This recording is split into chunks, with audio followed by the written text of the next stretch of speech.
Hello la compagnie, j'espère que vous allez bien. Je suis super contente de vous retrouver aujourd'hui parce que je voudrais vous parler de quelque chose qui me tient super à cœur, à savoir le thé.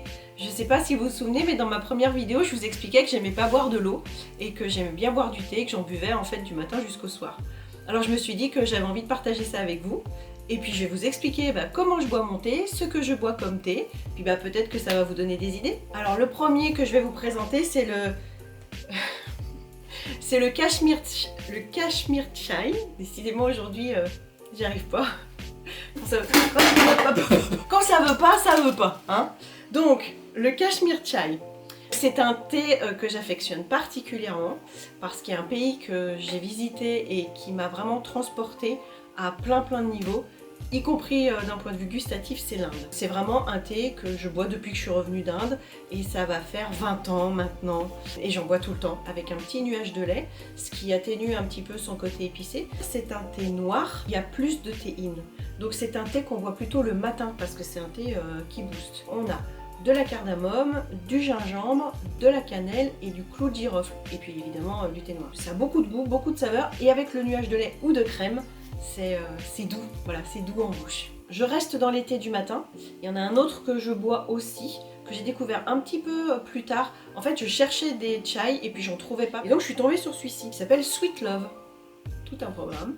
Donc pareil, du thé noir qu'on boit essentiellement le matin, avec deux autres ingrédients qu'on a dans le chai qu'on retrouve, à savoir la cardamome et le clou de girofle, mais en plus celui-ci il a de la réglisse. Donc on rajoute encore un goût un peu sucré et lui aussi avec un petit nuage de lait. Et voilà le suivant. On reste dans des tons épicés. Celui-ci c'est un thé déthéiné et ça m'arrange bien parce que le soir j'aime bien boire du thé aussi avec mon petit carreau de chocolat devant ma télé. Le thé c'est comme le café, hein. Si vous en buvez après 16-17 heures, vous grimpez au rideau. Donc le thé déthéiné ça me va bien. Et surtout celui-ci, il a de la bergamote. Pareil, on est toujours dans les épices. Lui, il se rapproche un peu plus d'un thé slave, un thé russe. Et du coup, j'en bois l'après-midi et le soir. Donc ça, franchement, c'est mon thé du soir.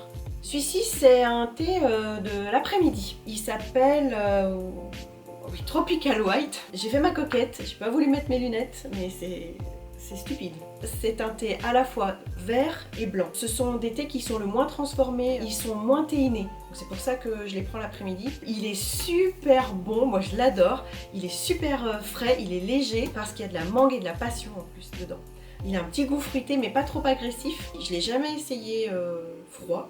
Parce qu'en même temps que je suis en train de vous en parler, je me dis que j'aurais peut-être pu essayer. Et du coup, je ne l'ai pas fait exprès, mais c'est une bonne transition pour ceux qui suivent, à savoir ces deux-là, qui sont justement des thés qu'on peut boire chaud ou froid. Donc le traditionnel thé vert à la menthe, chaud l'hiver, froid l'été, préparé un petit peu en avance, un peu infusé, avec des pâtisseries, hein, on va pas se mentir, c'est quand même plutôt bon. Une valeur sûre, un inconditionnel, le thé vert à la menthe. Et celui-ci, que j'ai trouvé au détour de mes recherches, qui s'appelle... Vraiment, j'aurais dû mettre mes lunettes. Summer in Love. Ce ne sont que des feuilles, pour le coup, il n'y a pas du tout de thé. Donc il y a de la pomme, de l'hibiscus, de l'abricot et de la pêche. Donc super doux, super fruité, encore une fois pas agressif comme on peut avoir des fois des thés avec des agrumes. Et puis alors la couleur, pareil, hein, moi je suis une fille, hein, le packaging compte. C'est bête, mais c'est comme ça parce qu'en plus les boîtes, je les garde après. J'en fais d'autres choses et tout, donc j'aime bien quand elles sont jolies. Rafraîchissant, désaltérant, super. Bon, je suppose que vous l'aurez remarqué, mais les thés que je vous ai présentés viennent exclusivement de chez Kousmeti. Ce n'est pas un contenu sponsorisé, je préfère prévenir tout de suite. Avant ça, j'étais beaucoup plus sur la marque Mariage Frères et Daman, mais je m'en suis lassée. J'ai trouvé que la marque Kousmeti était beaucoup plus attractive. C'est bête à dire, hein, mais ces boîtes, elles m'attirent, elles me font envie, elles sont comme ça en alu, elles sont colorées, il y a plein de couleurs. Moi en plus j'ai une étagère dans ma cuisine où j'ai mis toutes mes boîtes de thé. Et puis surtout, quand vous allez dans les magasins Kousmeti, vous avez la possibilité de les sentir. C'est bête, hein, franchement ça tient pas grand chose, mais moi j'aime bien être tranquille dans mon magasin à sentir mon thé, à voir s'il va me plaire ou pas, à le renifler, à le toucher, enfin voilà, c'est olfactif et puis c'est important quand même d'avoir cet attrait là pour le thé qu'on va boire tous les jours quasiment. Quand on ne sait pas forcément comment boire le thé, sur leur boîte on a le temps d'infusion et la température de l'eau. Parce que c'est quand même juste super important de boire le thé d'une bonne manière. Voilà, j'espère que cette vidéo vous aura plu et puis qu'elle vous aura donné accessoirement l'envie de boire du thé tout simplement. Je vous mettrai toutes les références en barre d'infos. Et puis n'hésitez pas à liker, à vous abonner et à m'envoyer des commentaires. Ça me fera très plaisir de vous lire et de vous répondre éventuellement si vous avez des questions. Pour ma part, je vous souhaite une excellente semaine. Je vous dis à dimanche prochain. Portez-vous bien et à tout bientôt.